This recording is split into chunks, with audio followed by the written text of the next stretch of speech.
Kemi Badenoch, a prominent figure in the United Kingdom, UK, with her ancestral home traced to Yoruba southwest Nigeria, has joined Sunday Igboho, a Yoruba independent agitator, and Nnamdi Kanu, a Biafran independent agitator, to request for Nigeria breakup.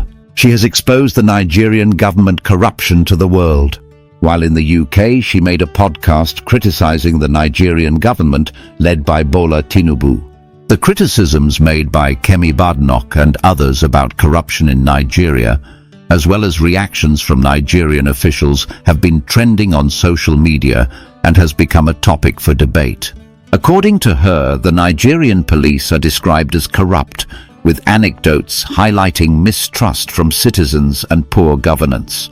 Kemi Badenoch's statements as a British Nigerian and her political stances are discussed, with accusations that she has disparaged Nigerian ancestry and history. Her commentary includes personal attacks on Nigerian leaders and reflects frustration with the state of governance. Kemi Badenoch, a prominent British politician with deep ancestral ties to the Yoruba people of southwestern Nigeria, had taken a bold stance. She openly supported the calls for Nigeria's breakup and joined forces with two influential agitators, Sunday Igboho, the Yoruba nation advocate, and Nnamdi Kanu, the leader of the Biafran independence movement. This unexpected coalition had the world talking. Kemi Badenoch's decision wasn't a spur-of-the-moment declaration. For years, she had observed and voiced her frustrations about the Nigerian government, accusing its leaders of corruption and poor governance. From her platform in the UK, she had consistently highlighted the struggles faced by ordinary Nigerians, from mistrust in the police to widespread governmental inefficiencies. Her candid criticism didn't sit well with Nigerian officials, particularly those loyal to President Bola Tinubu's administration. It all began when Kemi Badenoch made a controversial statement during a podcast interview. She shared personal anecdotes about her experiences with the Nigerian police, describing how her family had been victims of robbery and extortion at the hands of those sworn to protect. "The police in Nigeria would rob us," she said, her voice filled with a mix of frustration and disbelief. She recalled an incident where her brother had his shoes and watch stolen by officers, leaving a lasting scar on her perception of law enforcement in her homeland. In contrast, she praised the British police for their professionalism, drawing a stark comparison that didn't go unnoticed. Her words spread like wildfire, sparking heated debates on social media. Some hailed her bravery for speaking the truth, while others accused her of airing Nigeria's dirty laundry on an international stage. Among her critics was Nigeria's Vice President, Kashim Shettima, who publicly denounced her statements. He argued that such remarks were an insult to Nigeria's heritage and sovereignty. His fiery response only added fuel to the growing controversy. Meanwhile, Sunday Igboho, a fierce advocate for Yoruba independence, found an ally in Kemi Badenoch. Known for his relentless push for self-determination, Sunday Igboho applauded her courage and urged President Bola Tinubu to address the concerns she raised instead of attacking her character. Nnamdi Kanu, who had long been at the forefront of the Biafran movement, also welcomed Kemi Badenoch's stance. For him, it was a sign that the clamor for restructuring Nigeria was gaining international recognition. Kemi's critique didn't stop at law enforcement. She delved into broader issues plaguing Nigeria, from systemic corruption to the lack of accountability among its leaders. She questioned why Nigeria's leaders seemed more focused on personal gain than on building a nation that worked for everyone. "Why should the accident of my place of birth determine my potential as a human being?"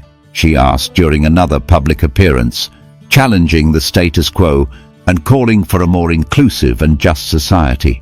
However, Kemi's outspokenness wasn't without consequences. Calls for her to be banned from Nigeria grew louder. Some accused her of betraying her roots, while others saw her as a beacon of hope.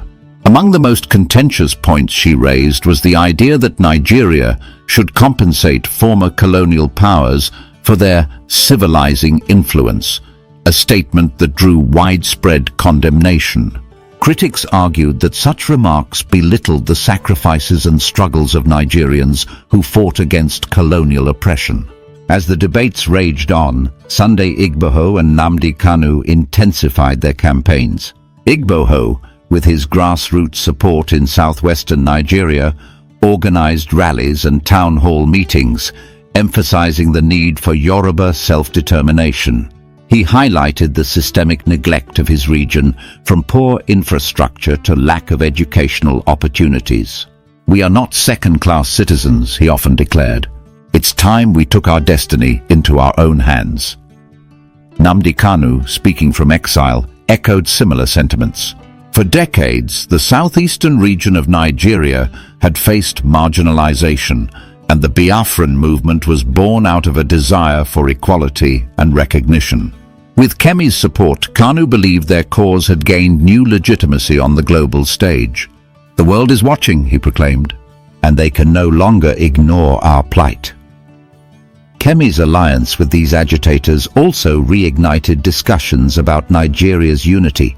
The country, often described as a patchwork of diverse ethnicities and cultures, has long struggled with maintaining harmony among its people. While some saw its diversity as a strength, others viewed it as a source of division. The call for a breakup wasn't new, but Kemi's involvement brought it to the forefront of international discourse. Back in Nigeria, the government scrambled to contain the fallout. President Tinubu held emergency meetings with his cabinet, urging unity and dismissing claims of systemic corruption as baseless propaganda. Yet, the cracks in the nation's foundation were evident. Protests erupted in major cities, with citizens demanding better governance and accountability. "Enough is enough," one protester shouted. "We deserve leaders who care about us, not just their pockets." The Nigerian diaspora also weighed in. From London to New York, Nigerians abroad held forums to discuss the implications of Kemi's statements. While some praised her for using her platform to highlight Nigeria's issues, others felt she had gone too far. "Criticism is one thing," a speaker at a London event noted, "but undermining your own country on a global stage is another." Amid the chaos, Kemi remained unapologetic. She continued to use her platform to advocate for change, urging Nigerians to hold their leaders accountable. "We can't keep sweeping our problems under the rug," she said during a live-streamed event. "If we want a better future, we must confront the truth, no matter how uncomfortable it may be." Her words resonated with many, especially the younger generation. Social media became a hub for discussions about Nigeria's future, with hashtags like #BreakUpNigeria and #ReformNow trending worldwide. The debates were passionate, reflecting a nation at a crossroads. For Sunday Igboho and Nnamdi Kanu, Kemi's involvement was a turning point. They believed her international influence could bring much-needed attention to their causes. Yet they also recognized the challenges ahead. "This is a fight for our children's future," Igboho said during a rally, "and we won't back down." Amidst these developments, a new wave of youth activism surged across Nigeria. Universities became hotspots for debates and activism. Students, once apathetic, began organizing discussions, creating movements, and raising awareness about the issues Kemi, Igboho, and Kanu highlighted. Universities in Lagos, Ibadan, and Nsukka saw a renaissance of intellectual debates, where young Nigerians challenged each other to think critically about the nation's path forward. Grassroots organizations in rural areas began pushing for transparency and accountability from local leaders. Community members demanded to know how resources were being allocated and used. They demanded better healthcare, schools, and road infrastructure, highlighting their suffering and marginalization in ways that mirrored the national discourse. Internationally, Kemi's involvement attracted global media coverage. News outlets from CNN to Al Jazeera dedicated segments to the brewing crisis in Nigeria. Analysts speculated on the possible geopolitical ramifications of a split. Some Western governments expressed concern, wary of the instability that a breakup might bring to Africa's largest economy. Others quietly supported the idea, seeing an opportunity to build strategic alliances with newly independent states. Religious leaders in Nigeria also weighed in. The country, already divided along religious lines, saw clerics from both the Christian and Muslim communities urging their followers to choose peace. However, not all voices were conciliatory. Some religious extremists used the moment to push their agendas, further polarizing communities. As weeks turned into months, a noticeable shift began to emerge in the Nigerian political landscape. Opposition parties saw an opportunity to capitalize on the growing discontent. They began aligning themselves with reformist ideas, proposing policies aimed at decentralizing power and giving more autonomy to the regions. These proposals, though controversial, started gaining traction among the populace. Kemi's resolve never wavered.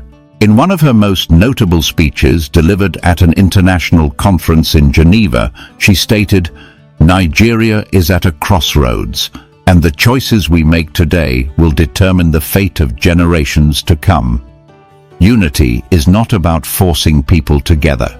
It is about creating a system where everyone feels valued and heard. Remember, my experience with the police in Nigeria was very negative. And coming to the UK, my first experience with the police was very positive. The police in Nigeria would rob us. So when people say, "Oh, I had this bad experience with the police because I'm black and they're white," I was like, "Well, I remember the police stole my brother's shoes and his watch." His shoes? Yeah, they took his shoes and his watch. It's a very poor country, so people do all sorts of things, and giving people a gun is just a license to intimidate. But that's not the bar we should use for British police. Obviously, it should be much higher.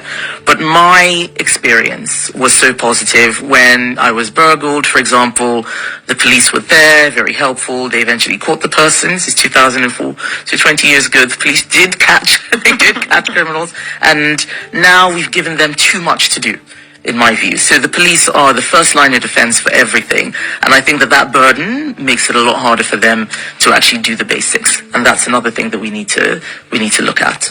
Let's talk about some of the social issues that have exploded here. Do you believe in God? Not anymore. But I am not an atheist. I am agnostic. I used to believe very much, but now I describe myself as a cultural Christian. Do you think the world is better when people either believe in God or act as if God is real? I don't think it matters so much. It matters what they do with the belief or the lack of belief. Do you think the U.S. still has what it takes to lead the free world? Yes, of course. What is your order at McDonald's if you eat at McDonald's? Always breakfast and a bacon and egg McMuffin. You get compared to Margaret Thatcher a lot. Do you like the comparison? Not all the time, but she's a hero or heroine of mine. So it's very flattering, but it's also quite heavy. And she's a different person. I admire her, but I want people to recognize that I'm not a pastiche of this person, that I am my own person. And having your... That all of them have been praising this woman. Somebody that is insulting us.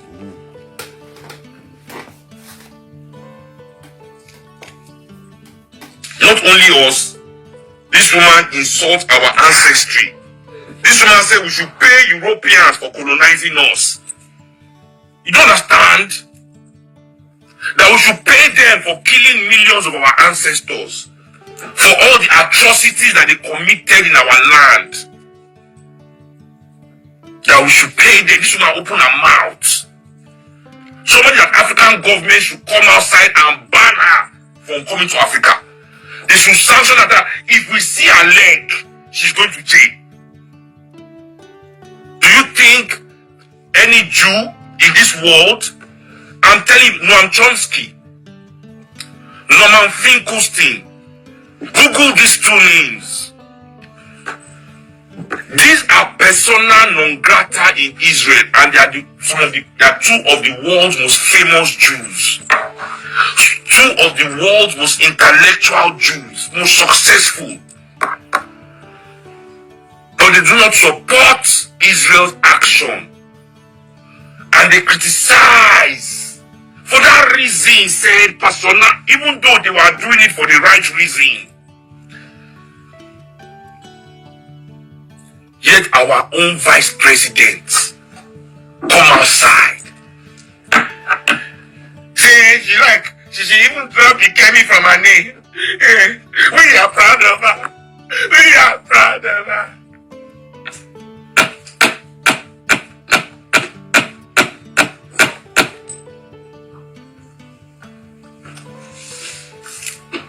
She knew that would be the response of her fellow elites, black elites, because she is the epitome of what they all hope to be. How can you be proud of somebody that is looking down on Nigeria if you yourself do not look down on Nigeria? Please answer me this. The vice president of our country must explain to us, how can you be proud of somebody that not only looks down on your country, looks down on your ancestors, on the collective history and experiences of all African people? You say you are proud of such a person. Are you proud of Nigeria then? What are you proud of? You are proud that she has achieved in white society. She has achieved for whiteness, meaning all you people are proud of is to achieve in whiteness. That no matter what you say or do to Nigerians or African people, as long as you have achieved in whiteness, we are proud of you. Achieve in whiteness so we can be proud of you.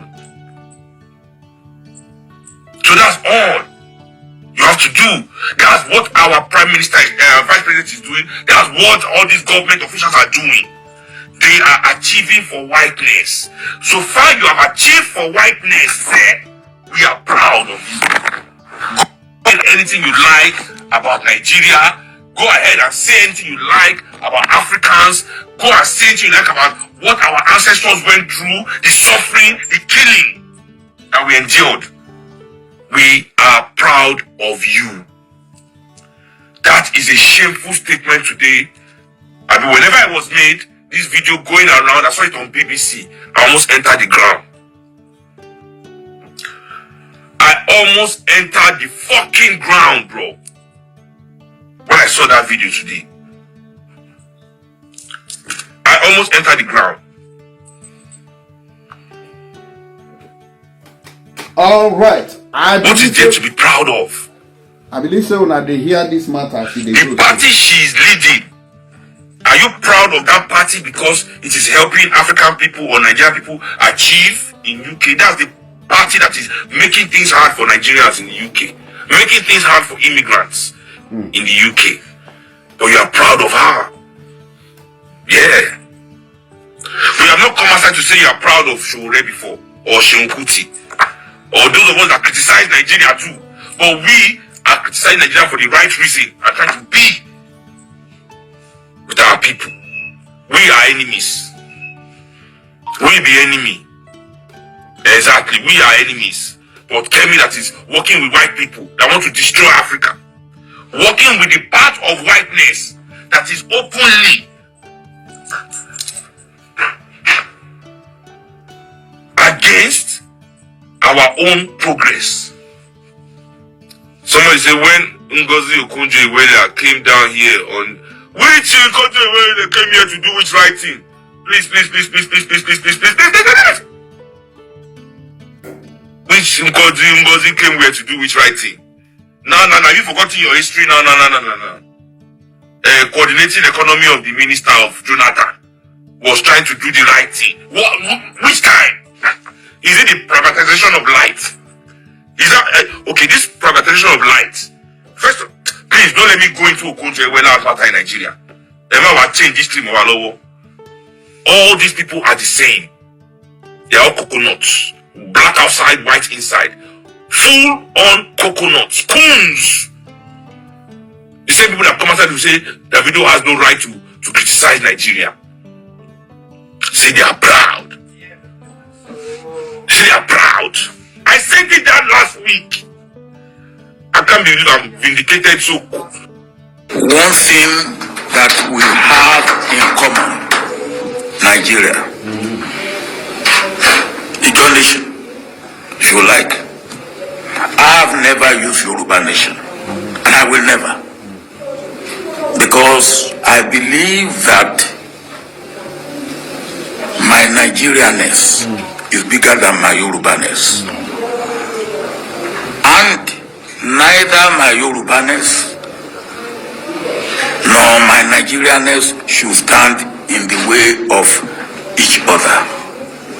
For me, my Nigerianness is very important because I am more than what I should have been as a Nigerian than as an Oduduwa Republic man.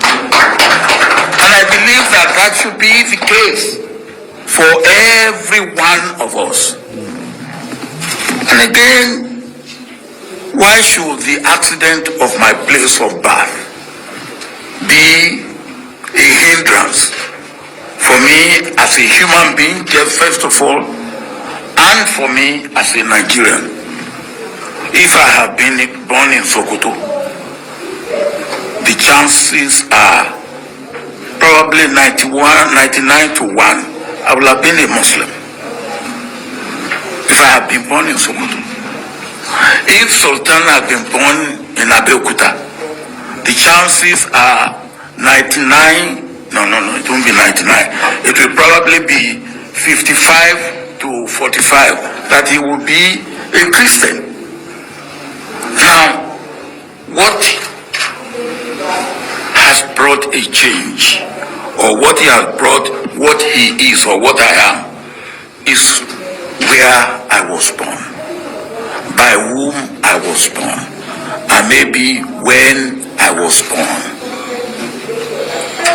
Why should that be a deciding factor for me as a human being? This is the end of our news update. Please click the icon on the top right corner of your screen to watch my next video. You will enjoy it. I will see you again in my next update. Enjoy the rest of your day. Goodbye for now.